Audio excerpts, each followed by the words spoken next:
to finish this once and for all. It just reminds me of what my father always told me. It's not how you start, it's how you finish. And now we have to finish for the American public.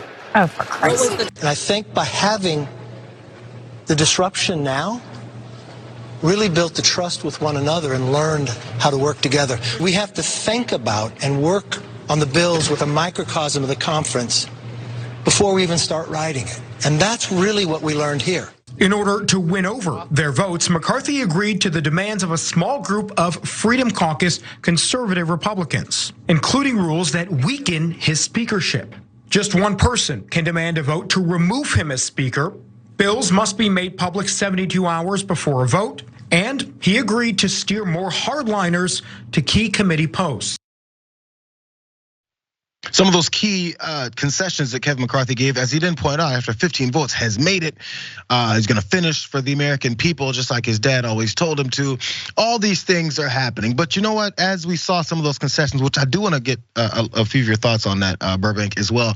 But first, Matt Gaetz, who was basically the head of these holdout group, he did talk about it as well in some of those concessions. And again, the snark is off the charts with this guy. Let's let him respond. Quoted as saying the construct of these rules concessions functionally turn the speakership into a ceremonial position. Do you mean that?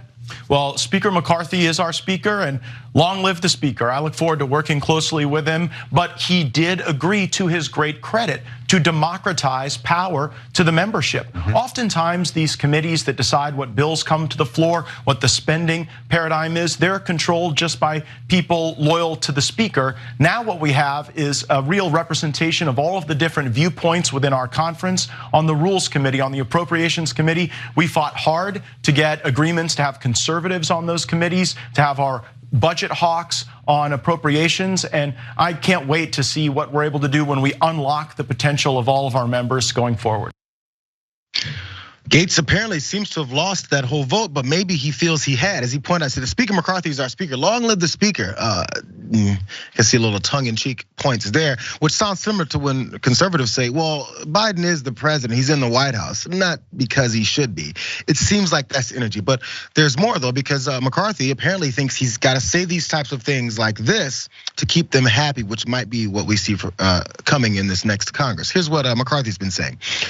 He thanked former President Donald Trump, check this out, for helping him get the votes, telling reporters, I don't think anybody should doubt his influence. Come on, bro. He was with me from the beginning. Somebody wrote the doubt of whether he was there, and he was all in. He would call me and he would call others, and he really was. I was just talking to him tonight, helping get those final votes. That's what happened, bro. There's more, because he's looking to make sure everyone's happy here that he had to appease. He said McCarthy said he's 1000% confident that he will serve out his term, even with the new one-person threshold on the motion to vacate. He also dismissed concerns that tonight's drama on the floor is a taste of what's to come in the House over the next 2 years. He said, I think by having this disruption now, really built the trust with one another and learned how to work together. And what we're having to find out in our mindset is that we have to front load these things. Crazy.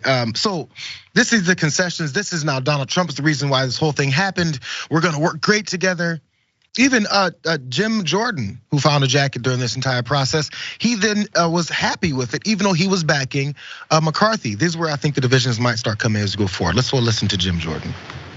Well, I mean, Shannon, you just heard from the report that Kevin McCarthy got the same number of votes Speaker Pelosi got last time. She had the same majority number, 222, that we have this time. So sometimes democracy's messy, but I would argue that's exactly how the founders intended it. They wanted real debate, real input from all people, and then you get a decision. Whether it's 1 vote or 15 votes, Kevin McCarthy is still Speaker of the House. I've seen all kinds of games go into extra innings and overtime. That's just how it works. What I do know is this: we will come together to deal with how radical the left now has made the Democrat Party. That's where he's looking to circle, I guess, reconvene and unify the Republican Party around hating Democrats all over again. It never stopped, by the way, Jim. But let's jump down to this last shot here, because there's Jim Jordan, supported McCarthy, still buddies with Gaetz. Everything's gonna work out great. What does Representative Nancy Mace have to say about this? Watch. How are you going to work with these folks to get anything done for the American people? It's going to be very difficult. Matt Gaetz is a fraud. Every time he voted against Kevin McCarthy last week, he sent out a fundraising email. What you saw last week was a constitutional process diminished by those kinds of political actions. I am concerned that common sense legislation will not get through to get a vote on the floor. And for example, we have 12 bills that we're supposedly going to be voting on in our first week in office. 3 of them are abortion bills and pro-life bills. I am pro-life, but I have many exceptions. But they are not pieces of legislation that can pass the Senate and get onto the desk for the president to sign into law. And so if we're going to be serious about protecting life, for example, maybe we should look at more centrist views like ensuring every woman has access to birth control. Because if you can reduce pregnancies, you can reduce the need or want for women to have abortions. Yeah, that's a Republican congressperson. They're talking about how she's not gonna be able to work or doesn't see a way forward to work with these folks, considering the way they've just shown themselves here. Even on things like the abortion debate, which I guess was a bit surprising, but she's hinted at that before. Burbank, what are your thoughts? Is this gonna be something that works out for them?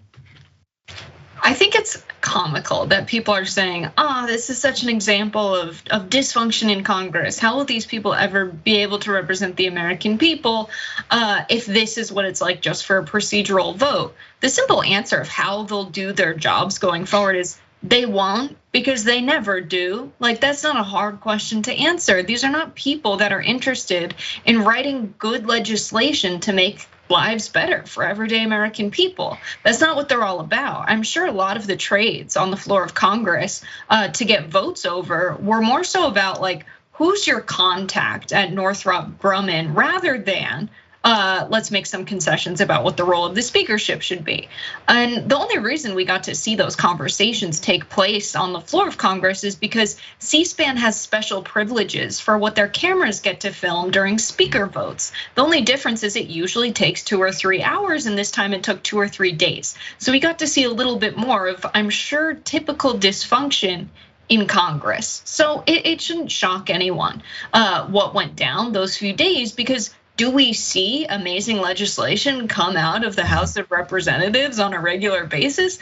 No, these are people who are paid off by corporations to do their bidding for them. These are not real people who are legislators that are meant to represent any interests of the American people. I mean, she goes to the abortion talking point so fast, which is really politicizing an issue that should be personal while she's criticizing Matt Gaetz for sending fundraising emails.